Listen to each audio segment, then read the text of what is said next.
Good morning, y'all. Rashida Strober here, the world's first and only dark skinned activist. I'm sorry I was late. I'm tell y'all what I was in there doing. I was in there putting some conditioner on my nappy ass hair to make it straight and easy to manage and better looking to black people so I'll be a little bit more acceptable to y'all.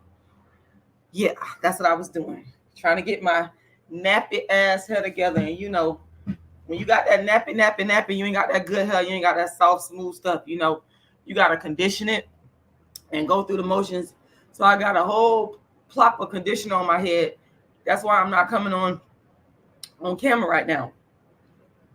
But this morning, I want to talk to y'all about a channel called Atlanta Street Interviews. Now, before I get started, for those of you that do not know, my name is Rashida Stroger, and I am the world's first and only dark-skinned activist. And what that means is I'm the first person in recorded history to create a movement, a platform to eradicate colorism and what I call darkism. And yes, anybody that's on YouTube talking about colorism, they all copied off me, the dark-skinned activist, every last one of them. If it wasn't for me, ain't none of y'all will be talking about no dark skin. None of y'all. That's a fact. I started dark skin activism way back before social media, YouTube, and reality TV and all that stuff came out. I started dark skin activism in 1998. Y'all dark skinned people were scared to even talk about being dark skinned because y'all ain't want people to talk about y'all asses even more. Y'all ain't care about talk about no colorism. Y'all full of shit. Y'all fake. I tell every last one of y'all. I was doing dark skin activism in 1998. Cola Booth is the only other person I can give respect to. Dark skin activism consisted of me writing plays and books and doing what I call the dark skin activist tour, where I travel around doing my play called The Dark Skin Woman's Revenge. And I would talk about dark skin before any one of these bitches ever mentioned anything about dark skin. That's a motherfucking fact. And I got to always let that be known and stated before I get started, because everybody done stole from me. Okay, I brought my platform online in 2010, creating the first YouTube channel for colorism. I went viral in 2015 for calling out Kendrick Lamar's darkism for his mate selection. And after I went viral to millions, including Charlemagne in the Breakfast Club and that light-skinned chick that's on there that don't deserve to be in that position because you're not even black. Anyway, I was made Donkey of the Day. And that's when you motherfuckers started copying me. And now, in 2022, that's the brief, short history of how you get people talking about colorism online. All you motherfuckers copied me. Hit my Cash App. Pay me. $ Rashida Lala. $Rashida Lala. $Rashida Lala. Once again, $Rashida Lala. That is the Cash App. Let me drink some of my water. I start my morning off with water or green juice every single day. For those of you that don't know, I'm also a long time vegan. Get up in the morning. I already had my green juice. Actually, I had kale, a mixture of kale and beets and some lime. And so now I'm washing it all down with some plain water. I have to get that out because so many motherfuckers done stole from me. Y'all just don't know. Okay. Also, I want to make a quick announcement. I am in the middle of litigation that all stem from me being the dark skin activist, where a campaign of stalking, cyber stalking, death threats, and all kinds of evil stuff was initiated against me. And I decided to exercise my constitutional right to take it to court. And that's exactly what I did.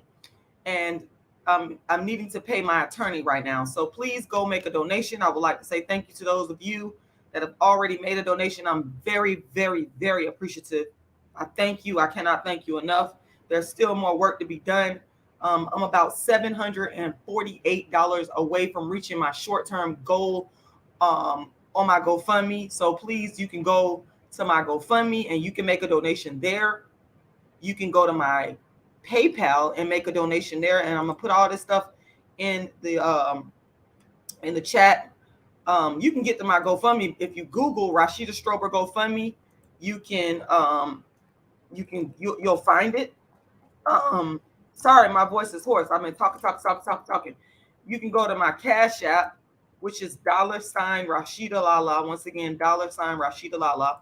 Or you can go to my PayPal, which is icecreamladydream@yahoo.com. Icecreamladydream@yahoo.com. Once again, that's icecreamladydream@yahoo.com.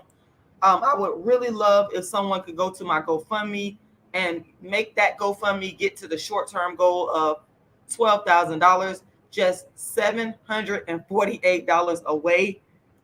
Just all you got to do is go to my GoFundMe. I'm just there's somebody out there, $748, okay, away from reaching the short-term goal. So please go make that happen. Okay, now, the reason why, let me tell you something. I've always been intrigued by the stories of homeless people, and it's very simple because I used to be homeless, okay? I grew up in dire poverty, and I was homeless. It started really when I was a young child. We done been evicted and had our stuff set outside by the sheriff department more times than I could count. Okay, we done been evicted from 1-bedroom apartments, hotels. I'm sorry, not hotels, motels. Let me correct myself, because the damn show wasn't no hotel. Motels. It was one motel called the Driftwood Motel that we was evicted from. I'll never forget that. I actually wrote about that in my audio book called A Dark-Skinned Girl's Triumph, the Rashida Strober story. So I was chronically homeless coming up, chronically homeless. So anything to do with homelessness, I'm always wanting to help homeless people, or I'm wanting to listen to their stories, because I myself was homeless. And it takes a lot of work when you dark-skinned and homeless to get yourself up out of it, because people don't feel as sorry for you. They don't. And I remember that when we was homeless, one thing I will say is this was the irony of it all. It was always like older white people that would help my mom out. They was look at her with all these kids. They said, that lady with all them kids. And it was always older white people that would help her out. It was this lady, may she rest in peace. Her name is Miss Emily. She was a white lady. And I remember times when we was homeless and Thanksgiving, she would invite us over to her a condo in downtown St. Petersburg, and we would have Thanksgiving dinner with her. And these people would be looking at us like all these black kids coming in here with this lady, and they just kind of giving us this look like, what, you know, like they didn't say nothing to us. But because one thing about it, my mama ain't take no shit. We had to be mannerable. You couldn't disrespect no adults. You had to come in, sit down, and shut the fuck up. That's how I grew up. That's what it was. And if you didn't, my mama would beat you. She would beat you. That's what it was. That's what it was. Call CPS, bitch. She didn't care. Call CPS, bitch. She didn't care. She didn't care. Okay, that's what it was. So we would come in there in the condo where all these elderly white people lived, and we were on our best behavior, dressed as best we could, and we would sit there, and we always did get respect because we was very mannerable. Me and my brothers, I got 5 brothers, but we was homeless, and this lady, she would help. I noticed that the white people would help, and there was a lady named Mother Betty. She was a white lady that would help. She would help my mom. And she would always buy Krispy Kreme donuts. I got a thing for Krispy Kreme donuts because of Mother Betty. So the white folks, ironically, they would show love. I'm just telling y'all what it is. Like, that's what happened. And we were homeless chronically. I remember we lived in a 1-bedroom apartment, and there was a man that I wrote about this in my book, A Dark-Skinned Girl's Triumph, the Rashida Strober story. It's right there on YouTube it. And the man came, he had a speech impediment. And that man came and banged on that door and told us to all get out, move out. And we had to get out of there early. I mean, it was horrible. Like, I'm not making like maybe in the sound of my voice, I sound excited. That's one thing about Atlanta Street Interview guy. He's saying he seems excited. That's one of my critiques. I don't know if that's just the way he talks, but it's nothing exciting about being homeless, because I've been there. I've been chronically homeless. And then when I became a teenager, you know, chronic homelessness. I've slept on park benches. I slept in abandoned houses. It was hell. I ain't gonna tell y'all no lie. It's not fun being homeless. It's not fun. And now my mom, she did used to have homeless food where she'll go out and feed the homeless and stuff. My mom did used to do that, and I used to go with her, me and my brothers, and we would help. And she would go to like places like McDonald's and Burger King and ask them, hey, can y'all give me some food? I'm gonna feed the homeless. And we'll go right down there to Williams Park in St. Petersburg, and we would help her pass out the food while she preached to the people. So the bottom line is, I was homeless, and I have a passion for homeless people. My aunt, she just passed away. May she forever rest in peace. On Thanksgiving Day, I didn't want to like sit down and eat food. Me and my aunt, one of the things me and her used to do when she was walking around and energetic, we would go on Thanksgiving Day and we would go to like a shelter and like help with the homeless. And my mom, to this day, she still will do that. My mom will be cooking and she'll go, and I don't really get along with her. Well, I'll give her credit for that. She do like to help the homeless people, and I think that's probably where I got it from. And just being homeless myself, it's hard as hell. It's not easy. You got to really fucking fight to get out of that shit. It's not a fucking game. Your mental discipline got to be strong. You got to really come with it. You got to pray and ask God for help. And that's just the way it is. And when you dark skinned, it's 10 times worse because people don't feel sorry for you. That's why I be giving money to dark skinned people when I see it. And y'all can say I'm discriminating. I'm not discriminating. I help everybody. But one thing, and I thank God for the online platforms, because now if I got extra money, I will cash out these people because I do feel sorry for them. And I am tired of these people coming on there judging them. I be seeing people in the comment section talking shit about these people. Well, what you should do is just shut the fuck up, okay? Because you're not in their position. You don't know what the fuck they're going through, okay? You on there to be entertained off of their suffering. I've seen people come on there talking about, oh, somebody, they lying, this ain't right, and all this, that, and the third. I don't like the fact of Atlanta Street interviews. I don't like how he pries into their lives, asking them about, I understand that's your style and all, but I think it's kind of just being from the perspective of a homeless person, being a homeless person, I don't like all that asking them about certain personal things. It's degrading. Like, the person already going through hell and back. Like, why do they need to keep going through all that? Like, this morning I watched one where the girl told him she didn't want to talk about her dad. And then he kept crying, and the girl ended up crying because you kept asking her. Like, come on.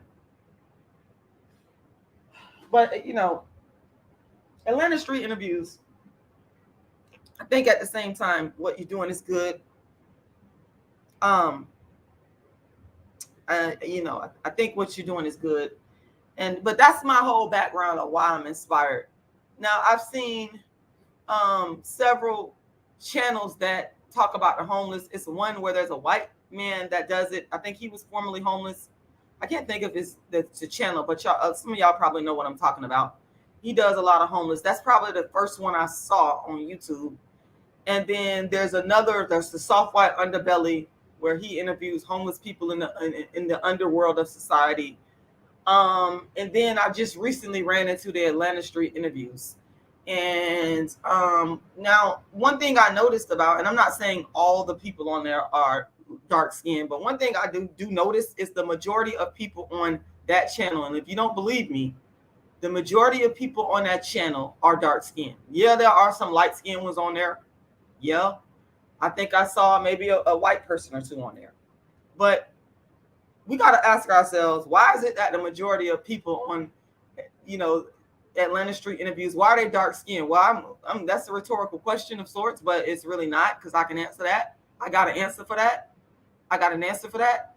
Because society don't want dark skinned people to make no money. Society don't want dark skinned people to get educated. Society don't want dark skinned people to live good. That's the bottom fucking line on what it is. And if you disagree with me, I don't care. I'm telling you the dark skinned activist perspective. Okay. And because if that wasn't the case, then why do you see all these homeless people on this channel that are dark skinned? Why aren't there an even number of dark skinned and light skinned ones? There's light skinned people in Atlanta. There's brown skinned people in Atlanta. Why is it that the overwhelming majority of the people on the channel dark skinned? If it's not society that wants to push dark skinned people down. People love to see dark skinned people doing bad. That's another thing. People love, that's them people in the comments. Y'all love to bring y'all ass up on there talking shit about the dark skinned person that's on there. Y'all sitting up there saying, oh, they lying, they this, they that, making all kinds of judgment calls because you like to see them going through that. Like, just admit it. You like it. I'm gonna tell y'all how I know that people like to see dark skinned people suffer. Because when I was homeless, no black people helped me. I'm just gonna keep it fucking real. And the ones that did, they wanted something in return. A check.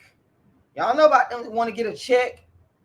You know, if my father was in the military, and I, as a result, got a check for him for being in the military when I was a kid. Sometimes they wanted a check. And I have to take that back. A light-skinned woman did help me. My point that I'm making is the majority of our people, they don't want to help. But my light-skinned best friend, which people done stole my storyline. These motherfuckers that have been stealing from me, talking about colorism for years. They stealing the story of my light-skinned best friend, Shamina, which I've been had that. All you motherfuckers that's talking about you got a light-skinned best friend, you should shut the fuck up and pay me because you're stealing from my life. And I don't like that.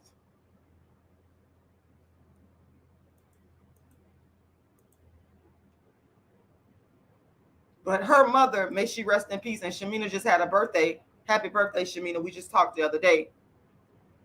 She helped me. Okay, she helped me. But what I noticed is a lot of our people, we like to sit there and revel and enjoy the sufferings of another black person to make ourselves feel good, like we doing something right and we the shit. You ain't all that just because you got a place to stay, just because you got a car to drive. Let me tell y'all something. I thank God every night for where I lay my head down at, because I know from whence I came from.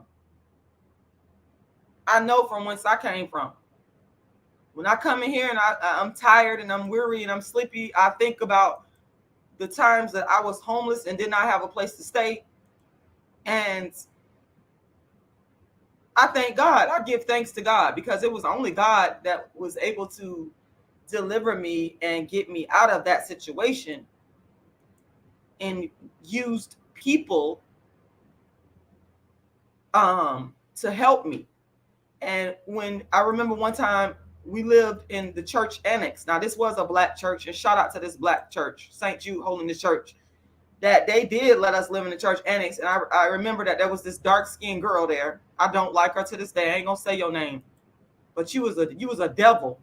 You was a low-down devil, because she used to come back there and she used to pick and start shit with me. Her family was a little bit more well-to-do because of the fact that they were kind of over the church. And she just had this bullying way about her.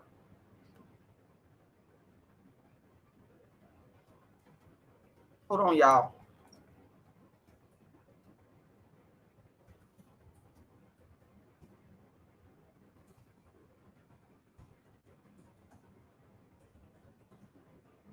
She had this bullying way about her because she felt like she had the upper hand because her family was pretty much running things. And so she felt like she could look down on the people that she felt was weak. And apparently the little ugly pea-head bitch thought that I was weak.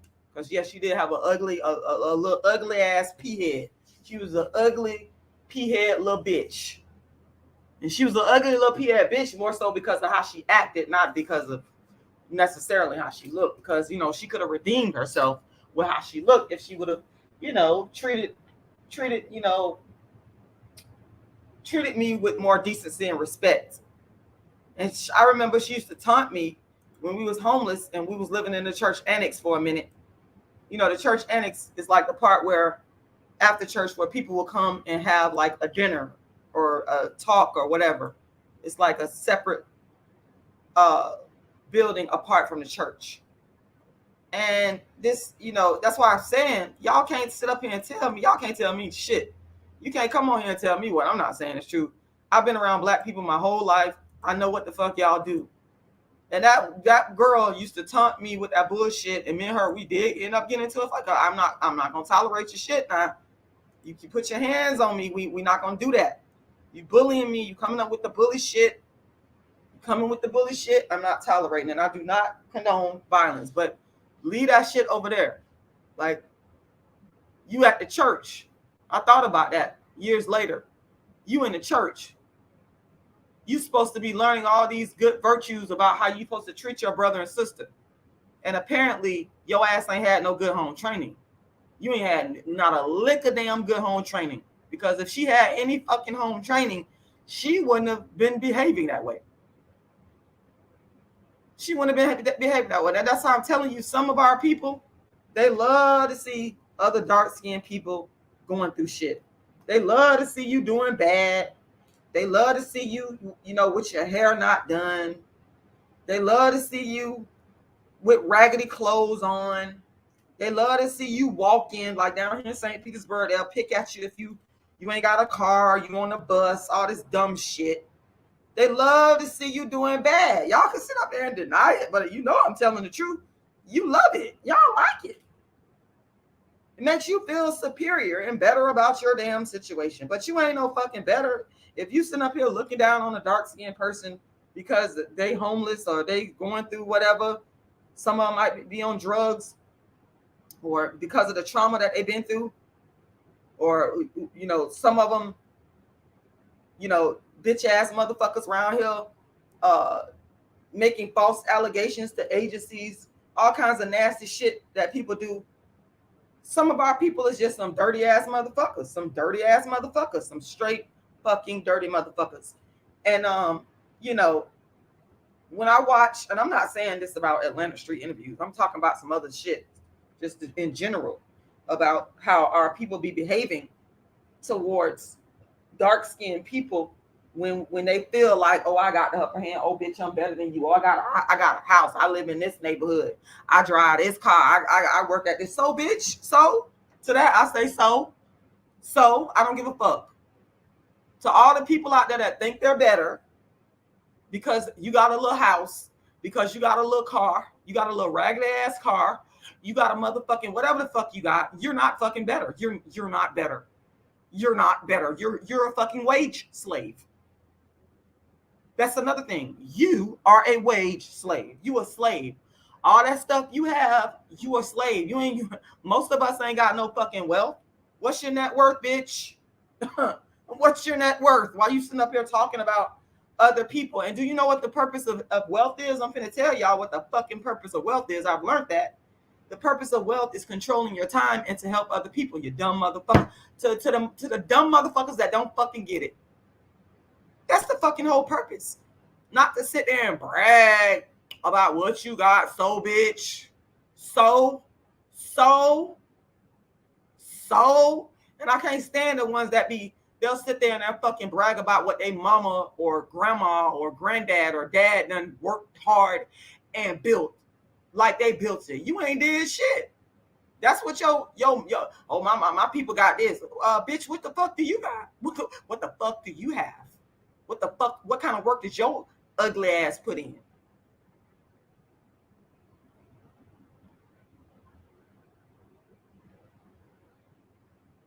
But this is what we do. And my disappointment in watching Atlanta Street interviews, and I'm not saying it's his fault. I'm not taking no shot at no Atlanta Street interviews, although I do have my criticisms. I'm not taking a shot at Atlanta street interviews. That's not what this is about. Because if I take if I want to talk shit about a person, believe me, I will. What I'm saying is there is an overabundance of dark-skinned people that we see that are homeless. Why? We got to ask ourselves why. Why is there? I think the last light-skinned person I saw on there, well, he looked like he was kind of light-skinned to me, brown-skinned,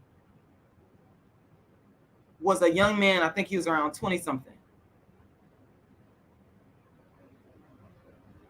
Okay.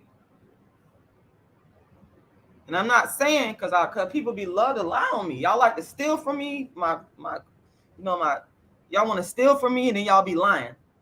So let me clarify.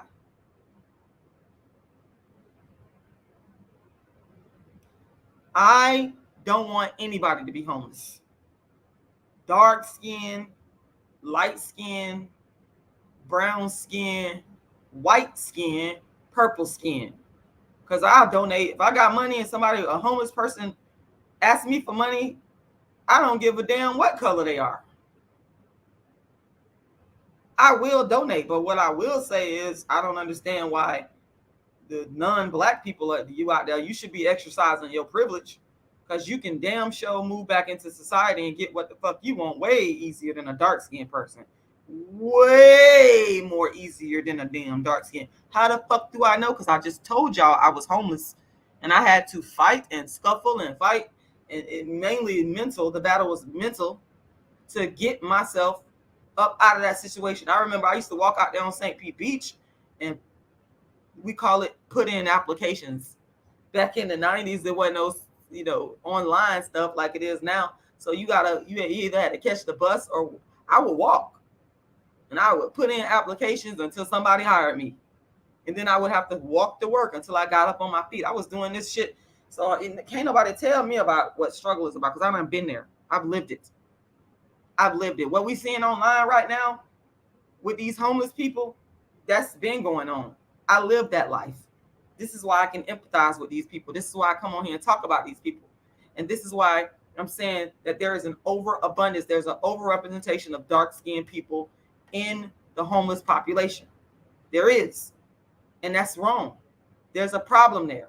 There's a problem where the dark-skinned people, and I've said this for years, I wrote a play called A Dark-Skinned Woman's Revenge, where one of my characters is a mentally ill homeless person. I told y'all I've been the motherfucking dark-skinned activist, and I've been doing this thing way before there was social media. Way before there was social media. I said way before there was social media. I said way before there was YouTube. And everybody better understand that. Way before there was YouTube. In fact, I was looking through my stuff yesterday and I won an award back in 2012 for this character, Georgiana.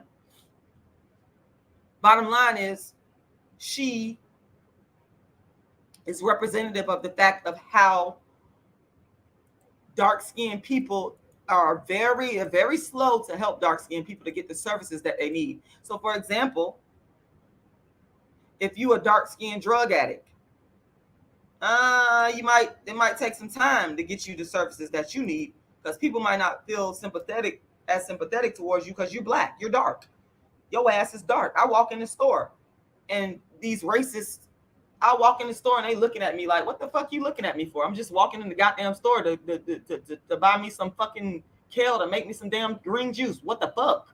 Bitch, look the other way. That's what some of these people, but that's what this ingrained. That's what I'm saying. It's always more difficult and harder because the black dark skin and the nappy hair. So support services like mental health services, addiction services, all the different services that comes along with assisting a homeless person to help them get off the streets. And I think it may be a little bit more slower when it comes down to dark-skinned people. I think it might be a little bit slower. I think they might have to work a little bit harder. I think they might have to come a little bit more yassa massa damn boss. And it's really sad. because that form of darkism is right in my face. When I watch Atlanta Street interviews, that form of darkism is literally right there in my face. Right there in your face. The world is letting you know, hey, you dark-skinned people, you're not worthy of getting help. You're not worthy, you're not deserving of getting the help that you need. And we're going to show you this by creating a situation where there's an over-representation of dark-skinned people that are visually, we're going to make you see it visually, because visual is powerful. If you go around and you see dark-skinned people that are affluent and living well, then that will have an indelible impact on your psyche, especially the young. If you go around and see an overrepresentation of dark-skinned people that are in poverty, that are homeless, then that will have an impact upon your psyche. This has got to stop. I feel that there has to be more that needs to be done to help homeless people in general and dark-skinned homeless people in particular, because I feel that it's more difficult for a dark-skinned person to get off the streets because they're dark-skinned, because of darkism, because of dark-skin discrimination, because of a lot of these people, some of them, especially down south, they see a real dark jet black person with nappy hair, and they try to act like they're scared of them. They try to act like the person is going to do something to them. So a dark-skinned, nappy-headed person, you scared of that person because they big, black, and dark-skinned, big, black, and you automatically assume that they finna do something to you. You automatically assume that they're a criminal. That's bullshit. That's darkism. It ain't a crime to be dark-skinned and homeless. That's not a fucking crime at all. The crime is on society for making that person or facilitating that person's homelessness. That's where the fucking criminals lie. Society, not necessarily. Now, it doesn't take away accountability, because different dark-skinned people come to homelessness for different reasons. I just shared my story with y'all at the beginning. I just happened to be born into, some of the dark-skinned people born into a fucked up ass family. The people dark-skinned and they ain't got no damn money and no education, and they don't give a fuck. You happen to be born into the wrong damn family. That's what happened to me. That's why I'm a proponent of antinatalism. I'm a proponent of antinatalism, and I'm going to keep being a proponent of antinatalism. Stop birthing dark-skinned people into the world to suffer. If your ass ain't got it together, now I will say this. Let me switch gears. If you broke, homeless, poor, ain't got no fucking money, don't have kids. Quit birthing dark-skinned people into your bullshit, into the poverty, so that they can suffer. That makes no sense to me. You know, you got dark-skinned people when they born into this world, and they mama, dad, poor. Some of them born in prison. Some of the mamas and daddy already got a whole bunch of children that they already can't support. They ain't got you gonna have to fight like tooth and fucking nail to come through that shit. You ain't nobody can tell me a motherfucking thing, because I'm a fucking walking, living example of it. That's what the fuck I came from. And to this day, I'm still fighting due to the fact that I was born into a dark-skinned, impoverished, uneducated family. That's a fact. I'm not being rude or disrespectful, because I know some of my family members, y'all ass be coming up on here listening to my stuff. Y'all sit there and act like you ain't paying attention. You are. I already fucking know the deal. You listening. You want to hear it. You want to hear what the fuck I got to say? Well, this is what the fuck I got to say. Now, if you don't like it, then don't come on here listening. Because ain't nobody going to bring their ass up on here and censor me about my own story, about my own origin story. You ain't finna do that. Okay? If my mama would have been introduced to antinatalism, my whole life would be to not exist is actually, to not come into existence, should I say. Not to not exist. There's a difference. Coming into existence can be the problem. Some of y'all out here forcing this on these dark-skinned babies and children that didn't ask y'all ass to bring them here. Y'all on y'all bullshit. Y'all know y'all ain't got nowhere to stay. Y'all know y'all might have some issues going on. Y'all know y'all broke. Now you do got sense enough. Some of it is accountability on your own now. If you know you in that damn situation, you don't need to be having no children. I want to say shout out to the people that are homeless that got the sense enough to not bring a innocent human being that could not give consent and say, please have me, please bring me up into your bullshit, please bring me into purgatory. Shout out to y'all for not, having enough sense enough to not bring the child into purgatory. Shout out to you.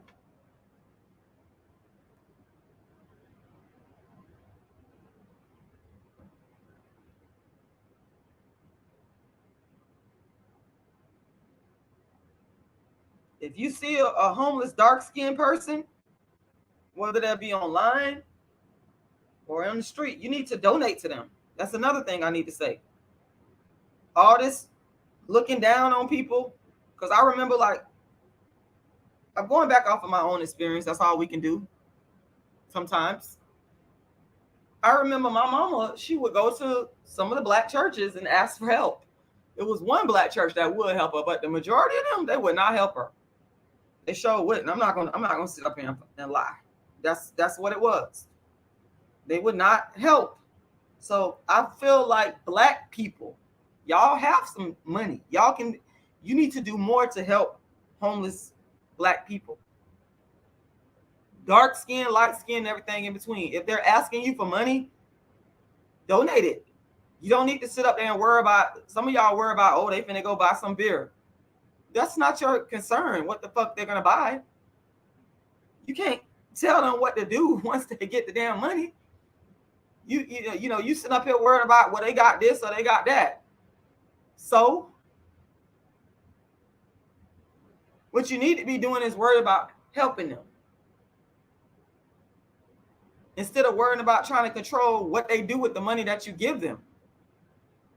That's another part of our problem. We so busy trying to control, well, they gonna go in and buy this, or they gonna go and buy that. Well, so that's not for you to worry about.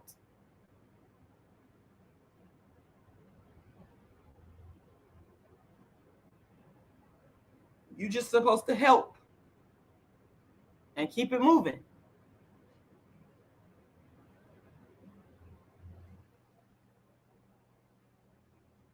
But it's sad that it's so many, it's more dark-skinned people on the Atlanta street interviews than any other skin tone. It's real sad. That's just so reflective of the society that we live in, that dark-skinned people, it's so difficult in this world for dark-skinned people to make it economically. And when we suffer from certain things, it's harder for us to get the help we need, because people look at us as being dark-skinned, therefore not worthy of empathy, not worthy of sympathy. And Daryl, I always be probably mispronouncing your name. Daryl, I'm sorry if I mispronounce your name. I see your comment, and I'm going to put your comment on the screen because I feel you. You said, as a disabled man, my family didn't view me like the rest, but I will always want to exist.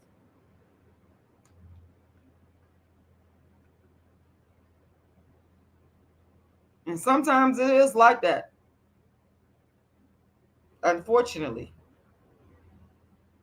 within our community. We need to practice empathy for dark-skinned people. We need to practice empathy for everybody, y'all. But I'm the dark-skinned activist, so don't come on here trying to act like, oh, I'm so sick of people saying you don't like light skin. Shut the fuck up. That's not what this is about.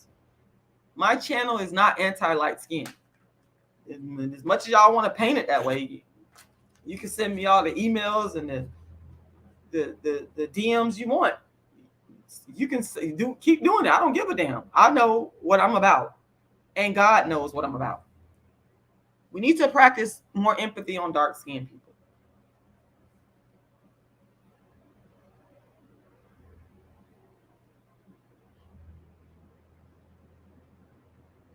How do we do that? By not passing judgment. All those judgmental comments that I be seeing on Atlanta street interviews, y'all are full of shit. Okay, I'm talking to the people that be in the comment section, running their mouth, talking about this, that. They always got something negative to say. I notice a difference. I notice a concrete difference between the empathetic comments in, for example, soft white underbelly's comment section regarding the homeless Black people. There's a difference. The people in the soft white underbelly, that's why I say, y'all, I got proof and evidence of how y'all be treating dark-skinned people. I got that proof. Y'all can't deny that shit. It's right here on YouTube. The soft white underbelly comments. People are feeling sorry for these Black dark-skinned people, the Black people and the dark-skinned. They feel empathy. They'll say it in the comments. I come to Atlanta street interviews, they be on there talking shit about these people. Talking about, oh, she lying. This accountability, blah. Shut the fuck up, okay? Just shut up. Why you ain't over there doing that? Why you ain't over there doing that to the homeless people and the drug addicts, that the non-dark-skinned people, for example, in soft white underbelly? Why you ain't over there criticizing them like that? But you got to be so hard on the dark-skinned people, knowing damn well that the dark-skinned people face shit that the non-dark-skinned people would never face, like the discrimination. Y'all, them people make me so damn mad in the fucking comment section. I just want to tell y'all, shut the fuck up. The ones that's in there talking shit. Then they always talk about somebody lying. How the fuck do you know somebody lying? Are you living their fucking life? Are you there? Were you there? That's another thing as we as a people. We always say that somebody is lying about what the fuck they saying. How do you know that they're fucking lying? If your ass wasn't there with them when the shit was going down, you can't come and say, I feel like they lying. You feel this way. Well, I don't care about how you feel. I care about what the facts are. They are very quick. Go look at the comment section to see what some of these people are saying when the dark-skinned female, I think I seen it. One of it set me off one time. I saw this dark-skinned lady. She was talking about, I think her kids had got taken away or something. And the people in the comment section was saying something about something ain't right about her story. She does it. Shut the fuck up. How do you know? How do you know? Give me some proof and some evidence. But they'll take their ass over there, for example, the soft white underbelly, and they'll be the most empathetic person in the world to somebody that got the same story. That's non-dark skin. Explain that, Black people. Explain that shit.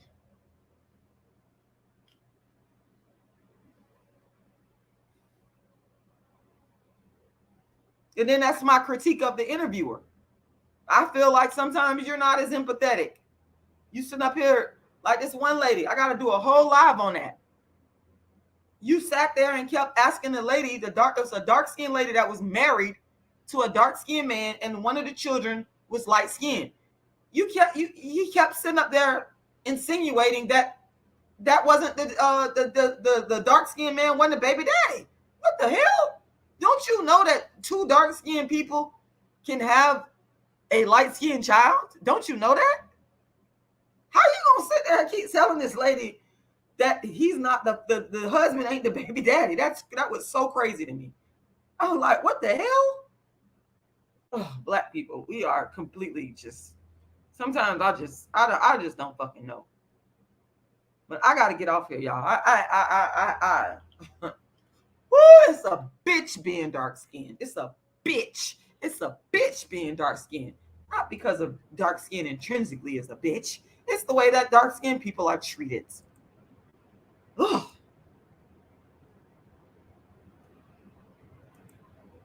Okay, before I go, I done pretty much said what I had to say. Whew, Lord. Make my appeal for my donations. Have to pay my attorney. 2 days ago, I believe, the attorney sent me the invoice asking for payment, and I'm still trying to raise funds to pay her. It is for a case that was started back in 2020 that happened as a result of me being a dark-skinned activist fighting for dark-skinned people. I was doing my show on the dark-skinned activist tour and did an interview that went south. And afterwards, I was stalked, cyber stalked, harassed, had dead body parts sent to me, people calling my phone threatening to kill me.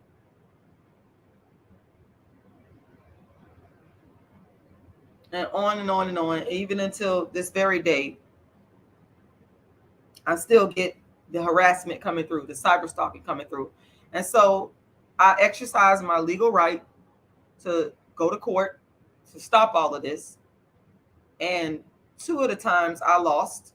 I appealed it to the 2nd District Court of Appeals and won, which means that the case was remanded back down to the lower court for another trial. And therefore, I had to hire an attorney. And that's where I'm at right now.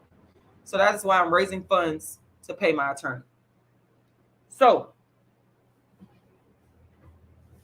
where can you donate to?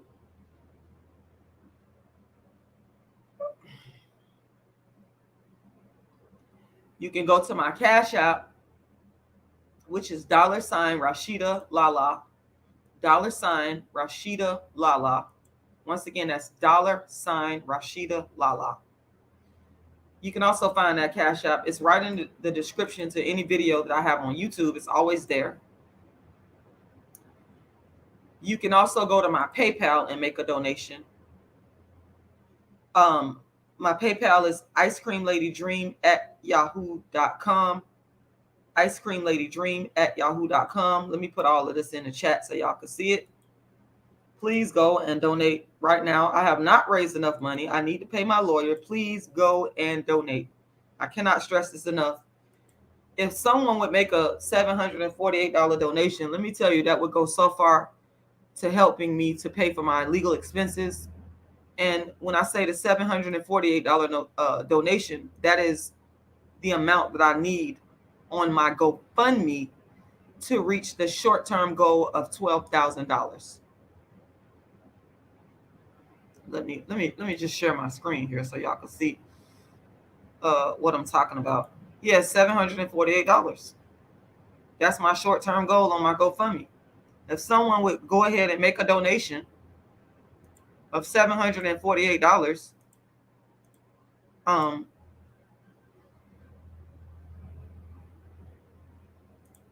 I would reach the $12,000 mark for the donations. The short-term goal is $12,000. So I'm like 700. Do I got the math right? Did I get the math right? I believe.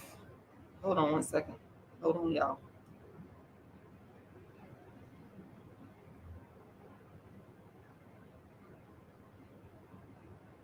Yes, I got the math right. $748 away.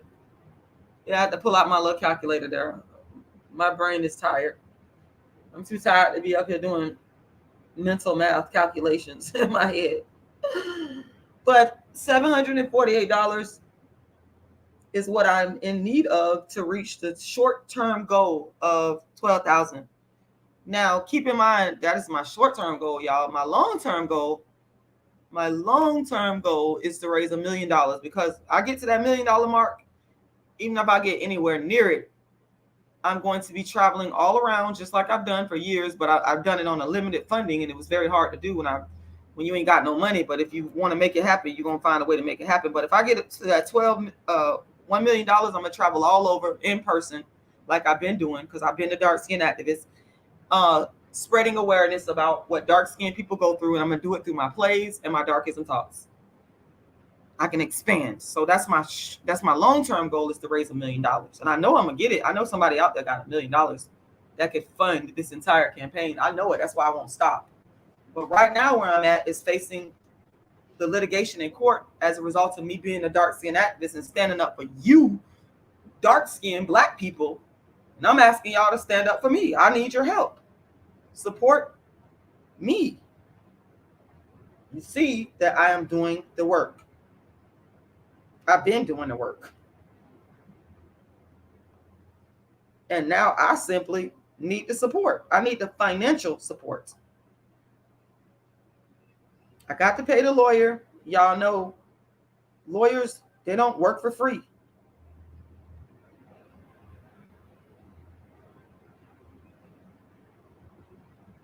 They have to be paid. Can patients get a higher degree? Tapian Makat said, respectfully, people are having a hard time with the price of grocery items and gasoline for their cars. This seems like quite the battle. I wish you well. Well, thank you. Oh, I totally recognize that people are having a hard time with all these, with this inflation. I agree with you on that.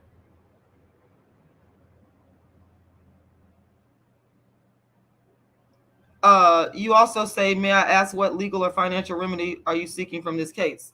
Well, I was cyber stalked and harassed for speaking out against dark skin discrimination. No one has a right to do that. I suffered and I'm still suffering for the past 2 years simply because I spoke out against darkism. And as a result, people were told to kill me, to harm my family. People sent me dead body parts. My address was put out there. That's illegal. That's not, you can't go around threatening people because you don't like what they're saying about a particular topic. And I have a right to go to court and ask for the legal remedy. Whatever the court deems to be that legal remedy, I have a right to go to court, just like anybody else. Just like anybody else. If you go through it, you have that right. So I mean, again, I can't feel your sentiment of where you're coming from because I can't see you or talk to you. But I just feel like sometimes people think that dark-skinned people have to take everything. We there's no empathy again. There's the darkism again.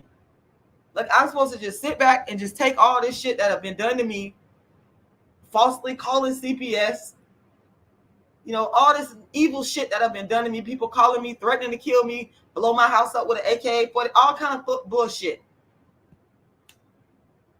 I even had to move. I moved as a result of that. I moved. I have fucking suffered. You don't think a dark-skinned person has suffering or feelings?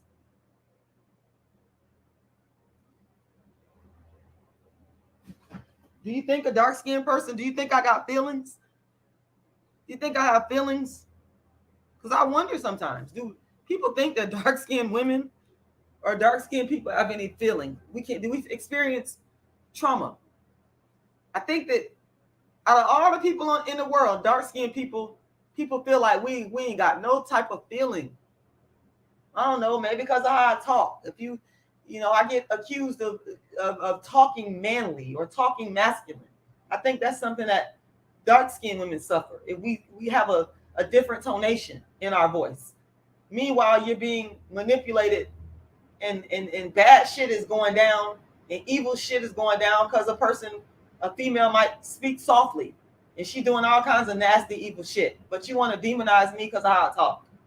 This is the discrimination and darkism that I'm talking about. This is just BS. Well, I'm asking the courts to. First of all, I can't really get into the specifics of the case. I'm not going to do that. I will say to you that my case is public record. It's all public record. I mean, anybody can go and we online, y'all online, listening to me right now. My case is public record. Whatever remedy that the court deems necessary under the law is what I'm asking for. This has to be rectified.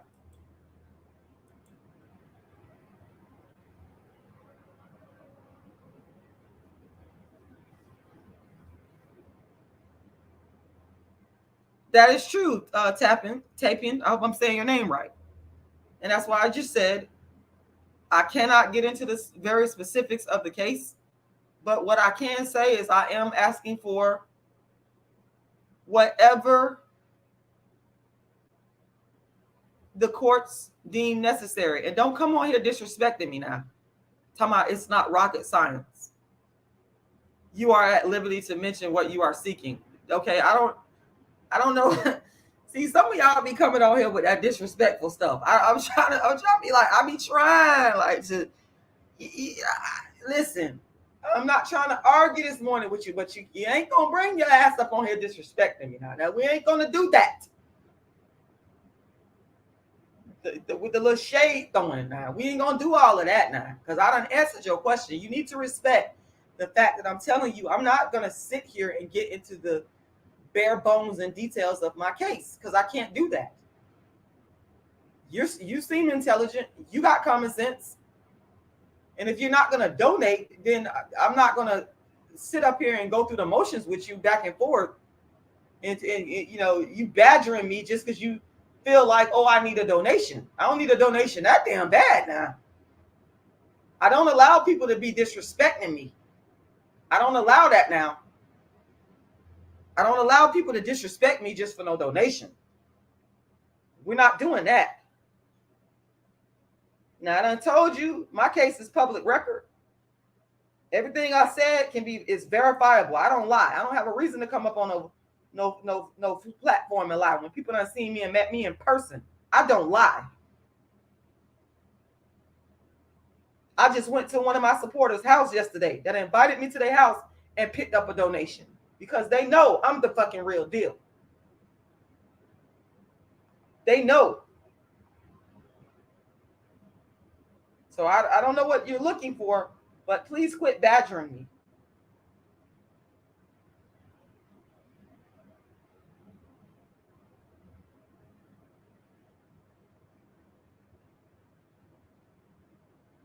Please quit badgering me.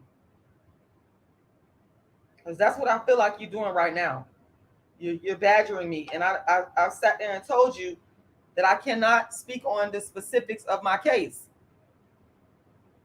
I cannot speak on the specifics. I'm not going to do that. But the case is public record.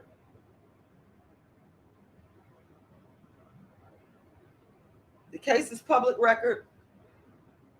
All the struggles that I done gone through is public. I've been very transparent with people. And I know that there's intelligent people out there that's going to do their due diligence and research. They're going to go out there and say, okay, they're going to do their fact checking any damn way. That's what I encourage you to do.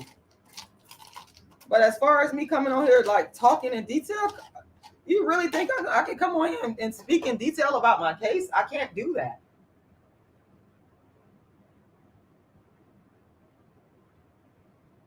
I cannot do that. But the case is public record. It's right there. And I don't lie. I got my integrity on the line. One thing about me, I don't lie. It's a lot of lying people that come up on YouTube, and I resent them for sitting up here telling lies, because sometimes that's why people are apprehensive about donating, because motherfuckers be lying. But one thing about me, I don't lie. Everything I say is verifiable. Another thing about me, I show face. I told you I've been a dark-skinned activist. I meet my supporters in person. They know me. You can sit down and talk to me in person.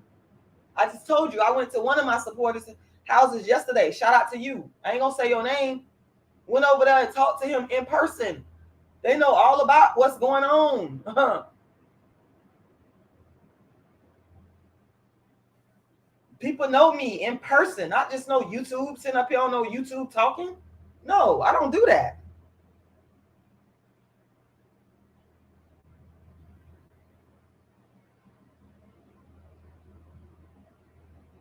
I don't do that. You know, I don't. I it's all about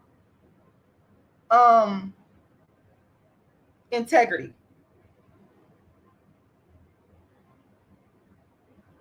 It's all about integrity, y'all. And your word is the most important thing that you have. Do I have a case number? Well, I'm in St. Petersburg, Florida. Y'all are online. Y'all could like literally research this. You could literally research this. Which there's some people that already have. They know that everything that I'm saying is the truth. My case, I appealed my case to the Second District Court of Appeals and won. Then it was remanded back down to the lower court. And the lower court, the higher court said, no, this is wrong. They remanded it back and a trial was set. It's very simple. I mean, I don't know what else you want. You could do your own research. Like, this is crazy. Think about it. Why would somebody come up online talking about they got a court? You got to be a crazy ass person, insane, to come asking for donations to help you pay for your lawyer and you don't really have a court case. That's crazy. And people know, you done been doxxed already. People could go online. People could do the research. Why would I come online and do that? That don't make no damn sense. Plus, I show my face. I travel around and do my darkism talks. People know me. I gotta be a damn fool to sit there and be lying to people. I got a real lawyer, that's I'm not gonna say her name because the last time I put 2 years ago, they doxed my lawyer, calling my lawyer with that bullshit, harassing my lawyer. She should have had their ass locked up.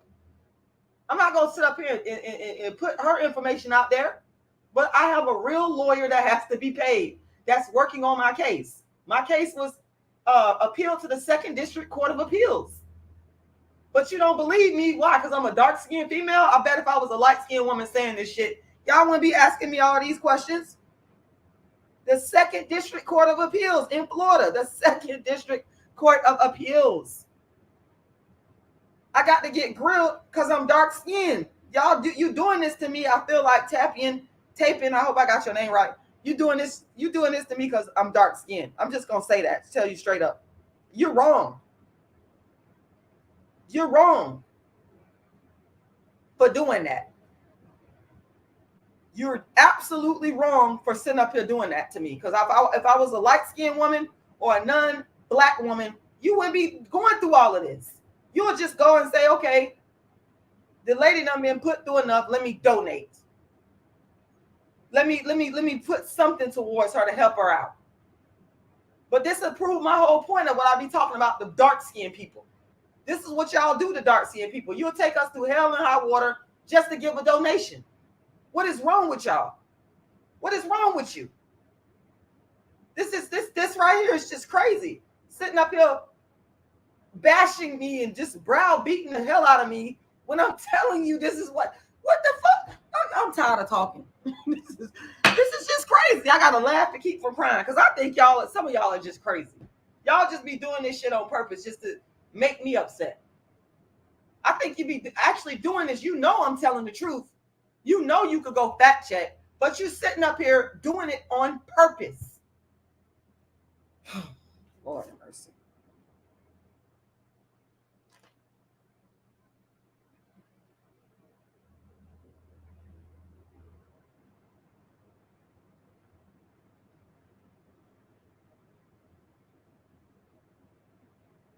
This is crazy.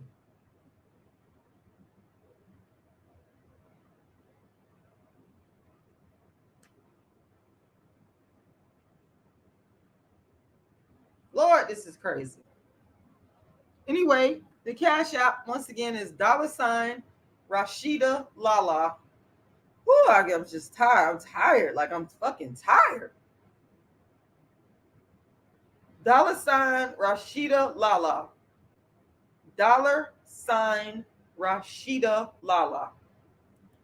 PayPal is icecreamladydream@yahoo.com. icecreamladydream@yahoo.com.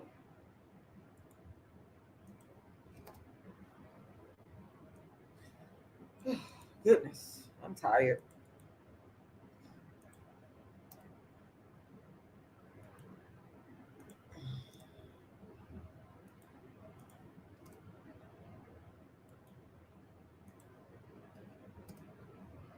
All the donation information is right there in the chat. As well, you can go to my website, darkskinactivist.com, darkskinactivist.com, darkskinactivist.com, and you can find my Cash App and my PayPal and my GoFundMe. Thanks for listening and watching. Share, subscribe, and donate.